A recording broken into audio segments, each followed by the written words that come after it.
আপনারা আমার ভিউজ যারা আছেন তারা দেখুন। আচ্ছা, হারামের মধ্যে কি বলেন তো? হারামের মধ্যে পার্থক্য আছে, হ্যাঁ, ছোট বড় আছে, অনেক অনেক রকম পার্থক্য আছে। কিভাবে? সগীরা গুনাহ, কবিরা গুনাহ। না, হারাম কি ছোট বড় আছে? অনেক রকম আছে, ছোট বড় আছে। মানে সিগারেট খেলে কম হারাম?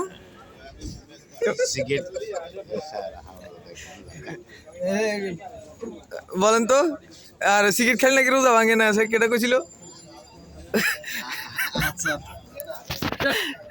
আচ্ছা কইছে সিগারেট খেলে রোজা ভাঙে না, আর আপনি কইছেন কি সিগারেট কোনো হারাম না? হারামের মধ্যে কি কম হারাম? আবার বলেন না। বিড়ি 1 টাকার কিনতে এই শহীদ ভাই, মিস্টার শহীদ ভাই, আপনি হারামের মধ্যে সিগারেট কি কম হারাম নাকি বেশ হারাম? এখন বলে না কেন? হ্যালো, এটা এখানে আমার কিনতে 2 টাকা। আমার ভিউজরা দেখতেছে, আপনি একটু বলেন না এখানে। ভিউজে খালি কই দাও যে যা কইছে মোল্লা সাহেব অনেক কিছু জানে, ঠিক আছে। ভিউজের মধ্যে মহিলারা যে আমাদের দেখে এটা হারাম। গোপনে কথা বলেন, দেখেন যে অনেক সুন্দরী মহিলারা যে আমাদেরকে দেখে এটা মহিলাদের, এটা কিন্তু কি ইউটিউব ফেসবুক সব জায়গায় যাইবো কিন্তু। হ্যাঁ, মহিলারা যে আমাদের দেখে এটাও মহিলাদের। এখানে মাওলানা সাহেব বইয়ে রয়েছে, উনি যা বলছে আপনারা একটু আমাকে কমেন্টে জানাই দিয়েন। আমাদেরকে দেখেন বাজে